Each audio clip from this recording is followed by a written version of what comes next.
розочки. Ребята, всем привет! Недавно мне задали вопрос по поводу, как быстро может терять температуру батарея. Сейчас у нас минус 50, минус 49, ну, примерно, да? Температуру замерил специально перед выездом. 5 палок температура, имеется в виду шкала. 23 градуса на третьем датчике. По нему буду ориентироваться. За 2 часа, чуть больше 2 часов, да, там 2 часа 10 минут, температура упала с 23-24 до нуля. Сейчас уже минус 1, там, может быть, да. То есть фактически падает в час 10 градусов. Вот, такая информация.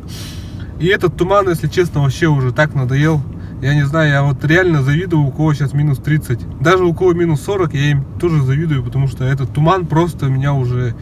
вот с этой скоростью до 30 километров я езжу. То есть, если впереди меня едет какая-нибудь машина, любая просто, и она начинает стартовать светофора, я ничего не вижу, просто вот... Я 2 часа поездил сейчас, у меня глаза уже просто, я не могу этот... как говорится... В общем, у меня очень сильно начали болеть глаза. Потому что я постоянно в напряжении. Эти вот фары, огоньки ищу, где они там, близко, далеко. И приходится ехать только вот накатом. То есть торможу всегда накатом на рекуперации. Потому что резина у меня Bridgestone Ice. Нажал на тормоза, она просто вот так, как на санках, катится вперед. Только накатом. Вот. И, ребята, сегодня всех со старым Новым годом. Давайте.